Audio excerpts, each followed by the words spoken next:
Hey, good evening. I just wanted to go over a couple things on this study guide. So I'll go ahead and share my screen so you can see it.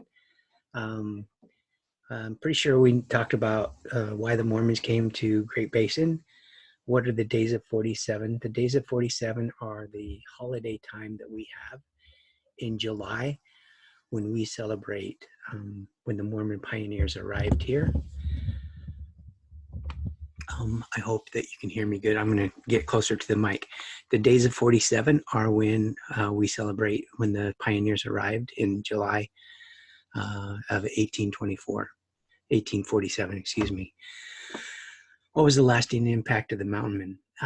The lasting impact were their maps, but also the trails that they made. So the trails that they took are the trails where we have our transportation routes. So, and that came up specifically in the railroad section. So wherever we have roads, our highways, our freeways, where we have the train tracks, those are all the places where the mountain men went, and they kind of opened up those roads. Okay. After the Utah War, Utah became more and more diverse because more and more people are coming because the railroad is finished and other people are coming because of mining. This is in that section we just covered, the advantage to being a state and what did Utah have to do to become a state. Those are the roadblocks, so all of those things. Suffrage means the right to vote. Manifesto is the official declaration that ended polygamy. The Mormons said no more new plural marriages. Reservation, obviously land set aside for the Indians.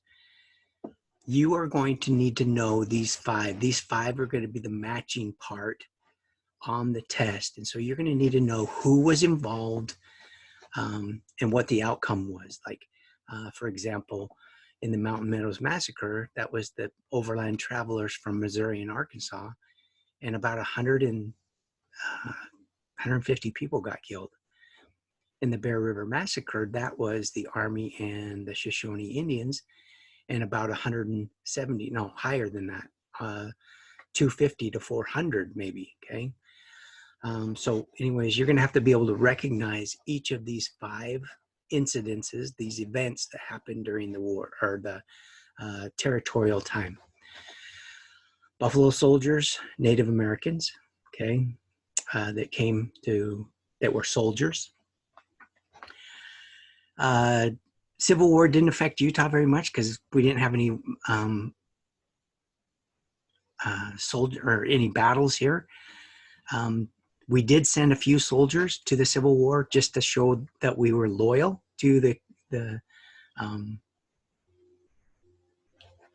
United States. The lasting impact of the Utah War was mistrust. Washington, D.C. doesn't trust the Mormons. Mormons don't trust Washington, D.C. Great colonizer, Brigham Young. Make sure you know the features of the early settlements. Remember that grid system thing, right? With the important buildings in the middle, then houses, and then what was on the very outside is farms. You're going to need to be able to recognize the laws that punished the Mormons for polygamy, the Moral Anti-Bigamy Act, the Edmunds Act, and the Edmunds-Tucker Act. There's three of them. You need to know the roadblocks and what they had to fix. Patrick O'Connor brought 750 soldiers out here to protect the mail route, right? And the telegraph, okay? Pony Express lasts for about 18 months. Telegraph kills it. Chinese and Irish. Freight is moving of heavy stuff. Stagecoach, people and mail.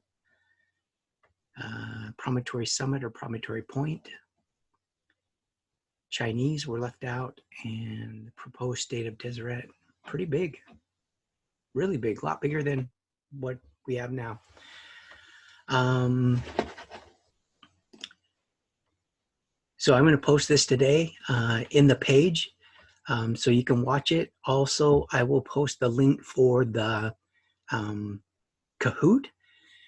Probably a good idea to go through the Kahoot several times, make sure you know the stuff. And then we'll have the test on Monday. You'll have to do it Monday.